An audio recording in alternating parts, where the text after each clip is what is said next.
अस्सलाम वालेकुम नाज़रीन, पेश आप के साथ मैं हूँ सुल्तान महमूद। डीएचए और बेरिया की मौजूदगी में कोई रियल एस्टेट में कोई बड़ा मंसूबा पेश करना, नेकनामी और शोहरत कमाना और कामयाबी हासिल करना, ये बड़ी मुश्किल बात है। चौधरी मजीद साहब बहरहाल उन शख्सियात में से हैं जिन्होंने जुड़वा शहरों में बहुत से कामयाब मंसूबे पेश किए और बेपनाह नेकनामी और शोहरत कमाई। कुछ अर्सा पहले उन्होंने फैसल टाउन फेज 2 का आगाज किया था। आज की गुफ्तगू में हम चौधरी साहब के इस नए प्रोजेक्ट पे बात करने की कोशिश करेंगे कि ये प्रोजेक्ट कहाँ वाक़या है, इसकी अराजी कितनी है और ये इसकी फिलवक्त जमीनी पोजीशन क्या है। जी इशफाक साहब। जी सुल्तान साहब। फैसल टाउन फेज 2, जाहिर फेज 1 बहुत कामयाब था, फैसल हिल्स भी कामयाब है जी। इससे पहले भी चौधरी साहब के मजीद प्रोजेक्ट थे। तो फैसल टाउन फेज 2 की क्या पोजीशन है? जी बिल्कुल, फैसल टाउन फेज 2 में उनकी जो साबका साख और शोहरत है, पे दर पे कामयाब प्रोजेक्ट उन्होंने दिए पिंडी इस्लामाबाद को, तो वो उनकी शोहरत उनके साथ आई। इतना कि फैसल टाउन फेज 2 की जब प्री लॉन्चिंग थी तो 3 दिन के अंदर पूरी सोसाइटी बिक गई थी, यानी कि जो फाइलें मार्केट में थी। अच्छा, उसमें एक बहुत बड़ा हाथ प्रोपेगेंडे का भी था। कहा यह जा रहा है कि इसको 2 महीने 3 महीने में एनओसी मिल जाएगा, सारा कुछ मुकम्मल है और ऐसे होगा वैसे होगा। तो प्रॉपर्टी डीलर्स ने इसको बहुत ज्यादा पंप भी किया था और उसके बाद फिर शोर भी बड़ा मचा था कि लगभग 20 अरब रुपए 3-4 दिन में मार्केट से उठा लिए गए। ऑन ग्राउंड वहां पे कुछ भी नहीं है। लेकिन उसमें फिर ये भी कहा जाता है, जो क्रेडिट देना चाहिए चौधरी साहब को, कि उनके बकौल उन्होंने फिर 10 अरब रुपए वापस किए लोगों को, मतलब वो जो फाइलों अपनी रिटर्न मांग रहे थे या ऐसे था। तो ये भी बड़ी बात है, मतलब आप एक जिम्मेदारी को महसूस करते हैं कि प्रॉपर्टी डीलर हजरात के वो पुरकशिश किस्म के इश्तिहारात देख के या इस तरगीब से मुतासिर होके अगर कुछ लोग खरीद लेते हैं और फिर पछताते हैं तो वो उनको कंपनसेट भी उन्होंने किया। तो ये भी उनकी खूबी में शुमार होगा। बुनियादी तौर पे उनका बहुत वसी तजर्बा हो चुका है। अब जैसे आपने फरमाया, ऊपर नीचे बहुत बड़े बड़े प्रोजेक्ट उन्होंने और अच्छे डिलीवर किए हुए हैं। तो फेज 2 के साथ लोगों की तवक्कुआत तो बहुत ज्यादा है। अब वो उसको पूरा कर पाते हैं या नहीं कर पाते, ये हम अपने तौर पे अंदाजा लगाने की कोशिश करते हैं इस प्रोग्राम में। अशफाक साहब, इस प्रोजेक्ट की लोकेशन क्या है और ये कितने रकबे पर मुहित है?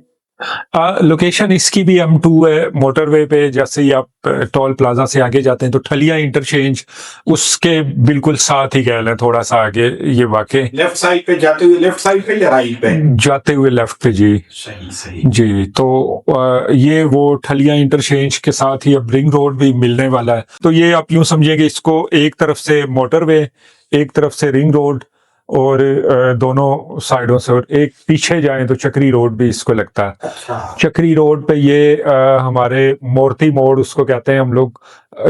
मेरा जो गांव है उसके बिल्कुल सामने जगह है, तो मोरती से ही के सामने से ही उनकी जो साइट ऑफिस है, बल्कि वो उन्होंने चक्री रोड पे बनाया हुआ है उस वाली साइड से। तो ये काफी बड़ी सोसाइटी है। 80,000 कनाल से 1 लाख कनाल कह रहे हैं कि अभी रकबा मौजूद है, तो इसको फर्दर एक्सपेंड भी करना है उन्होंने।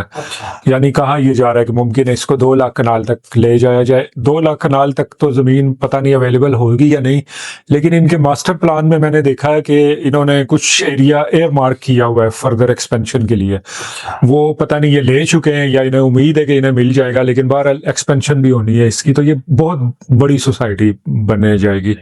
चौधरी साहब का कहना तो ये है कि ये एक नया शहर है और वैसे ये क्योंकि चकली रोड पे बहुत बड़ी बड़ी सोसाइटी बन रही हैं, तो वो सबका मुश्तरका ख्याल ये भी है कि इसको हम शायद दुबई की तर्ज का कोई शहर बनाने लगे हैं, या इस तरह के दावे भी किए जाते हैं। जी अच्छा, ये एक मेरा मुशाहिदा ये है कि लाहौर की सोसाइटियों में और पिंडी इस्लामाबाद की सोसाइटियों में ये फर्क है कि हमारे यहाँ ये बड़े ग्रैंड किस्म के प्रोजेक्ट शुरू किए जाते हैं, फिर डिलीवर नहीं कर पाते, वो एक अलग बात है। लेकिन वो जी, यहाँ हर सोसाइटी नया शहर ही होती है। यानी आप यार सोसाइटी बना के दे दो तो ये बड़ी बात है। आप नया शहर की बातें जब करते हैं तो वो इतनी फैल जाती है, रायता इतना फैल जाता है कि फिर उसको समेटना मुश्किल होता है। ब्लू वर्ल्ड भी नया शहर है, किंगडम सिटी भी नया शहर है, फैसल टाउन भी, DHA गंदारा भी, कैपिटल स्मार्ट सिटी भी। तो ये मतलब अब आप जाके देखें देखें तो 10-10 हजार बंदा नहीं अभी वहां आबाद हुआ, और बातें इनकी बहुत लंबी जाती हैं। ये एक मनफी खासियत है यहाँ की। अगर आप लाहौर आपने भी देखा हुआ, वहां पे आपको ना बहुत ज्यादा सोसाइटियां वो मिलेंगी जो हमारे स्टैंडर्ड के लिहाज से कॉलोनीज होती हैं। 200 कनाल, 400 कनाल, 500 कनाल, जहाँ किसी को जगह मिलती है फौरी डेवलप करता है। शायद इसमें एलडीए का भी कोई किरदार हो कि उन्होंने थोड़ा आसान रखा हुआ है प्रोसेस एनओसी का। तो हमारी तरफ इसके बिल्कुल बरक्स सूरत हाल है। तो बिल्कुल आपकी बात ठीक है, ये हर कोई नया शहर बसा रहा है, तो इन्होंने भी नया शहर ही बनाया इसको। तो लेकिन ये कोई बहुत यानी कि खूबी नहीं है आप नया शहर की जो बात करते हैं। जी अशफाक साहब, इनके पास एनओसी है, और दूसरा सवाल ये कि इनकी डेवलपमेंट का काम कैसा है, कहाँ तक पहुंचा है? क्या ये सिर्फ लैंड फिलिंग वगैरह को डेवलपमेंट कह रहे हैं, या इसमें सड़कें सड़कें और जो तरक्याती काम है वो साथ साथ हो रहे हैं? एनओसी इन्हें नहीं मिला सुल्तान साहब। अच्छा, फिलहाल कोई आसार भी दिखाई नहीं दे रहे। तो मतलब एनओसी वाली बात वो 3 साल पहले से चलती आ रही है, लेकिन अभी तक मिला कोई नहीं है। तो वैसे तो असूली तौर पे यहाँ पे ही कहानी खत्म हो जानी चाहिए। जिस सोसाइटी के पास एनओसी नहीं है वो फेल है और उसको साइड पे कर दो। लेकिन हमारा जो माहौल है और जितना मतलब शोर मचाया जाता है प्रोपेगेंडा, अब इस वक्त ये मेरा ख्याल है पिंडी इस्लामाबाद की सबसे वो कह लें कि हार्ड सेलिंग किस्म की सोसाइटी है। गो के इसकी भी फाइलों के रेट डाउन ही जा रहे हैं, लेकिन बहरहाल वो उसमें लोगों की दिलचस्पी, इंटरेस्ट पाया जाता है। एनओसी का तो मामला फिलहाल हमें नहीं पता कि कब होगा। डेवलपमेंट की रफ्तार जो है वो तसल्ली बख्श आप कह सकते हैं अब हुई है, ये 5-6 महीनों के अंदर, यानी एक धक्का लगाया गया। इसकी गालबन वजह ये भी है कि वो एक वक्त में जब आप बहुत सारे काम खोल के बैठे होते हैं, इनका फैसल हिल्स भी अभी मुकम्मल नहीं है, यानी कि वो ठीक है आबादी होना शुरू हो गई है, लेकिन अभी वहां पे भी बहुत कुछ रहता है। इसी तरह फैसल रेजिडेंशिया तो अभी बस वो खाइयां और खड्डे और पानी ही है वहां पे। ये कहाँ पाया जाता है फैसल? ये भी उसी साइड पर है, यूनिवर्सिटी टाउन और फैसल हिल्स के करीब। मतलब इसका ऑन ग्राउंड आप समझें कि कुछ भी नहीं है, सिर्फ नाम ही है, और उस नाम पे फाइलें भी गई हुई हैं। और उसके साथ फैसल टाउन 1 भी 100% डिलीवर नहीं हुआ या 100% मुकम्मल नहीं हुआ। मतलब सोसाइटी के बहुत सारे मामलात होते हैं जो टाउन 1 की बात की जाए तो वो तो खासा आबाद नजर आता है, जितना आबाद है। अब उसकी कोई एक्सटेंशन है या ब्लॉक नहीं बने तो वो अलग मामला है। जी तकरीबन ऑलमोस्ट मुकम्मल है, लेकिन वही है कि सोसाइटियों के मामलात हमेशा के लिए चलते हैं।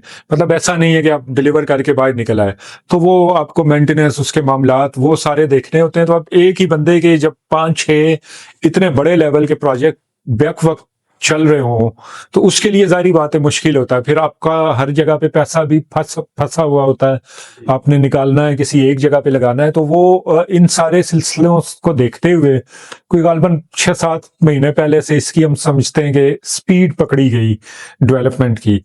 उसमें वो स्पीड वो ही है जो आपने बात की, यानी कि फिलहाल तो लेवलिंग और फिलिंग ही हो रही है, और उसी को डेवलपमेंट कहा जा रहा है। जी, अर्थवर्क को डेवलपमेंट कहा जा रहा है। उसमें ये कि सड़कों वगैरह का आप ये निशानदेही कर ली गई है, उनको थोड़ा अलहदा कर लिया गया है।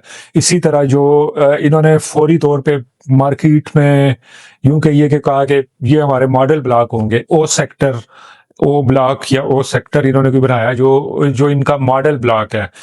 तो उसकी वो बड़ी, ये बिल्कुल आपको मोटरवे पे यानी कि इमीडिएट ग्रीन एरिया के बिल्कुल साथ इनका वो ब्लॉक है। जी बिल्कुल। तो इस पे इन्होंने बड़ी खुसूसी तवज्जो दी है, और ये भी एक यानी कि समझदारी भी है इसमें कि आपको लोगों को मोटरवे से जाते दिखाई दे रहा है, जो इमीडिएट एरिया वो लगता है कि बड़ी डेवलपमेंट हो रही है। ओ ब्लॉक है, उसके साथ फिर वो एजुकेशन सिटी है इनकी, उधर गालबन जे सेक्टर है, सेक्टर या ब्लॉक जो भी है इनके। तो वो ठीक है, यानी कि वहां से आपको दिखाई देता है कि बड़ा काम हो रहा है। वो काम बेसिकली अर्थवर्क है, उसके अलावा अभी फिलहाल कुछ नहीं है। अशफाक साहब, हम देखते हैं कि सीडीए ने जो सेक्टर आबाद किए उनमें आपको अर्थवर्क उस तरह से नजर नहीं आता। उन्होंने जिस तरह के नशेबो फराज थे उनको थोड़ा बहुत सेट करके सड़कें बना दी, लेकिन जमीन को नहीं छेड़ा गया। इसलिए हम देखते हैं कि इस्लामाबाद में कोई 12-14 नाले, वो बरसाती नाले जो पुराने नाले होते थे उनको वैसे ही देखा गया है। लेकिन ये जो नई सोसाइटी बन रही है, ये फिल का इतना ज्यादा काम कर रहे हैं और ये जो टोपोग्राफी कहते हैं उसको बहुत ज्यादा छेड़ रहे हैं। पठवार की जो सदियों पुराने रास्ते हैं पानी के, गुजरगाहें, नशेबी इलाके हैं, उनको फिल कर दिया जाता है। तो ये इस इलाके के साथ बहुत जुल्म हो रहा है। इस पे क्या कहते हैं आप? बिल्कुल ऐसा ही है, ये जुल्म ही है, ये ज्यादती है, ये मुस्तकबिल में वहां पे रहने वालों को भी भुगतना पड़ेगी। और फिलहाल मतलब माहौल को तो जो तबाह किया जा रहा है वो किया जा रही है।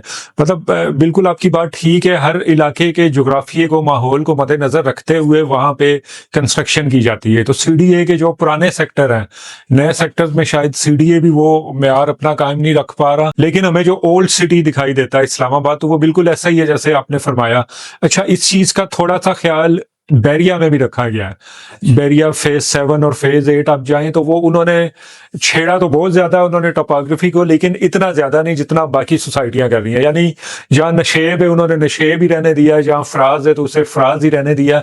पानी की गुजरगाहों को अलबत्ता उन्होंने भी बड़ी बुरी तरह नुकसान पहुंचाया। और ऐसा ही इनकी तकरीबन हर सोसाइटी में हुआ। E11 में बहुत बड़े बड़े नाले हुआ करते थे, बल्कि सैलाब में जी बहुत नुकसान भी हुआ था लोगों का। जी बिल्कुल ऐसा ही है। और यही मामला यहाँ पे भी चल रहा है। और इसमें थोड़ा सा हमारे जो खैर इसको तो अप्रूवल ही नहीं मिला हुआ और पता नहीं मिलेगा कब मिलेगा, लेकिन ये कि जो हमारी रेगुलेटरी अथॉरिटी है, बात फिर उन पे आ जाती है कि उन्हें कुछ देखना चाहिए। एनवायरमेंटल प्रोटेक्शन एजेंसी है तो उसको पता होना चाहिए कि कहाँ पे अब पानी की गुजरगाह है, तो उसको उसी सूरत में बरकरार रखा जाए या ना रखा जाए। ये आने वाले वक्तों में यहाँ के रहने वालों को तकरीबन वही मसले भुगतना पड़ेंगे जो E11 वाले या बैरिया टाउन फेज 1 to 6 वालों को। इवन के स्वां गार्डन में इस दफा मतलब भर गया था उनका H ब्लॉक। तो ये वही वजह है कि आपने आबी गुजरगाहों के रास्ते बंद कर दिए या उनको इतना कम कर दिया, कम छोड़ा कि अब वो पानी के आगे कोई चीज ठहर नहीं पाती। अशफाक साहब, वो जो कर्नल साहब की गाड़ी पिछली बरसात में जी भेजी थी, जी वो DHA-5 का इलाका है। जी और अगर आप वहां जाएं और जिस जगह से उनकी गाड़ी वो नाले का हिस्सा बनी, पानी में बह गई, वहां आप खड़े होकर देखें तो आपको चारों अतराफ बहुत ऊंचाई नजर आती है और वो बिल्कुल नशेब है। मतलब आप सोचते हैं कि अगर कोई इस इलाके में शदीद बारिश हो तो इस इलाके का हाल क्या होगा। वहां भी यही मामला है कि आप ज़ाहिर है जमीन जब ले लेते हैं फिर आप चाहते हैं कि उसमें से ज्यादा प्लाट निकले।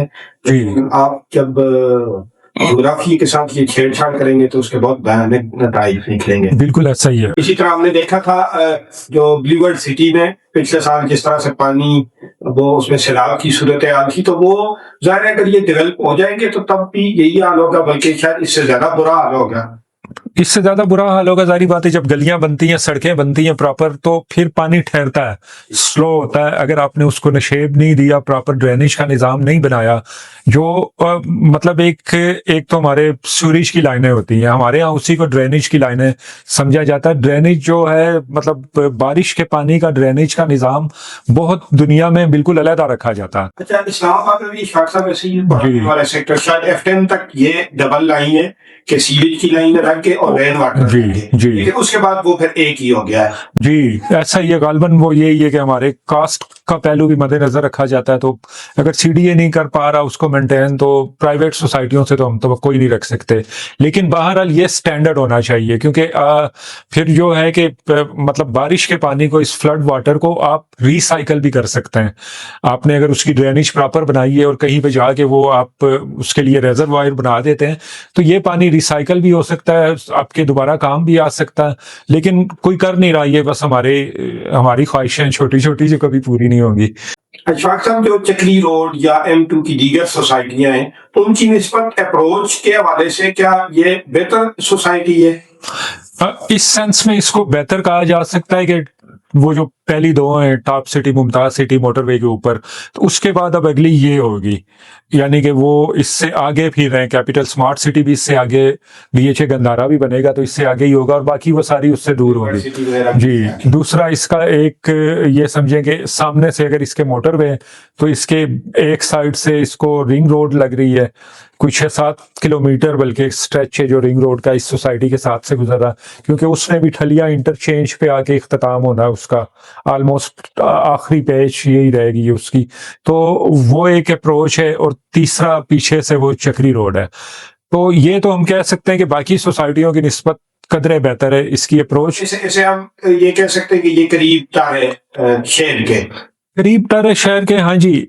यानी कि इसमें अगर आप यूं देखें सुल्तान साहब, तो इसका वाहिद अब जब ये थोड़े से तो 3 महीने पहले तक ना, बल्कि 4 महीने पहले तक इसका किसी को पता भी नहीं था कि वाजे तौर पे कि इसका मुंह किस तरफ होगा। सही। अच्छा, इसका डिजाइन भी इसी तरह किया गया है कि आपको लगता है कि 3 तरफ से बुलेवर्ड आ रहे हैं, तो वो गालबन कंपनी को खुद भी नहीं पता था कि हमने इसका रुख किस तरफ करना अल्टीमेटली। लेकिन ये मुमकिन नहीं है, जारी बात है, इतनी बड़ी इदारा है, तो वो इसका नेचुरल जो रास्ता है वो ठलिया इंटरचेंज ही है। भले आपने पिंडी जाना है तो भले आपने इस्लामाबाद आना है, इसके अलावा कोई फीजिबल ही नहीं है इसको। अब बातें ये की जा रही है कि इसको कैपिटल स्मार्ट सिटी से मिला दिया जाएगा या फेज 1 से, और वहां से अप्रोच बनेगी।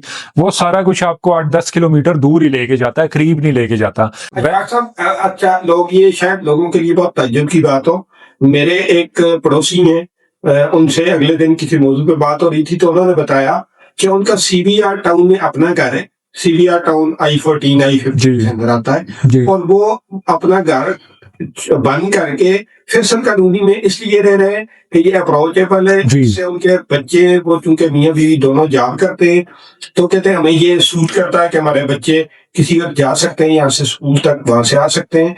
तो उन्होंने अपने घर को ताला लगाया हुआ है और किराए पे रह रहे हैं, सिर्फ इस वजह से। हालांकि ये फासला उनका को 5-7 किलोमीटर का होगा, इससे ज्यादा नहीं होगा, या 8 किलोमीटर होगा, लेकिन फिर भी वो बहरहाल मुश्किल होती है उनको। तो वो ये लग रहा है कि हम फैसल कॉलोनी में एक मोहल्ले में, जिसे हम मोहल्ला कहते हैं और जिसे हम कहते हैं बहुत मसाइल होते हैं, वो मोहल्ले में आगे एक एस्टेब्लिश सोसाइटी को छोड़ के, तो ये जब आप शहर से इतना दूर होते हैं, 20-25 किलोमीटर का आप सफर कर रहे हैं, तो फिर आप शहर से अलग थलग ही ले रहे होते हैं। जी बिल्कुल। इनका वो जो ओवरसीज और ओ ब्लॉक, ओ सेक्टर 1, 2, 3, 4, तो उसकी मार्केटिंग जो मैंने देखी कैंपेन, तो वो सारी इसी तरह थी। मोटरवे के बिल्कुल साथ, मतलब मोटरवे के बिल्कुल साथ का वहां के रहायशियों को क्या फायदा है, आपने गाड़ियां गिननी है वहां बैठ के। मोटरवे, अगर आपको रास्ता नहीं है मोटरवे से, तो अब आपने पूरी वो, यानी कि अपना 2-3 सेक्टर अबूर करके ठलियां जाना है, ठलियां से आपने फिर मोटरवे पे चढ़ना है।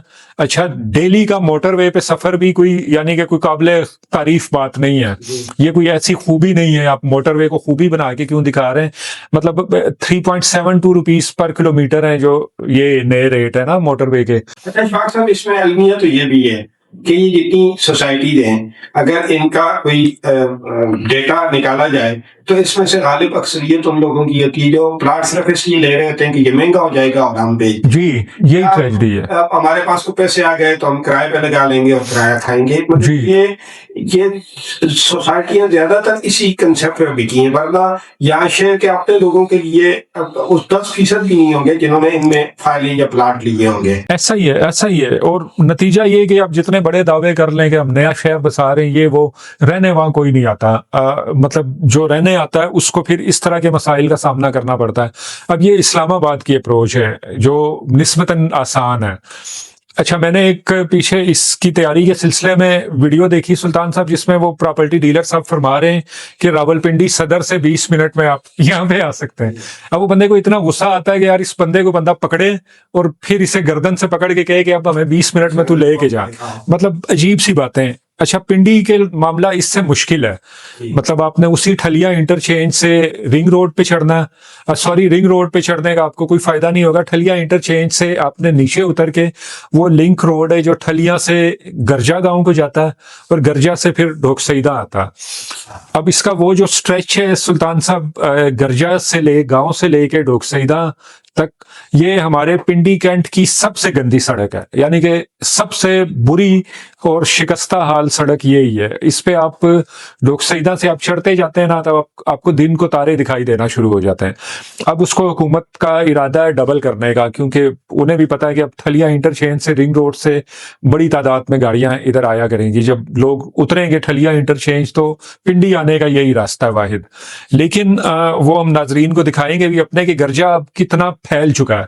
वो छोटा सा गांव था, लेकिन अब वो अपनी जगह पे एक छोटा सा शहर, कस्बा बन चुका है। उसकी सिंगल सड़क है और उससे आपका ढोकसईदा पहुंच भी जाते हैं, तो अभी सदर पहुंचने में बहुत सारे मराहिल दरकार होते हैं। तो ये यानी कि पिंडी पहुंचना अगर सदर करें हम, तो वो कम से कम 1.5 घंटा कहीं भी नहीं है आपका।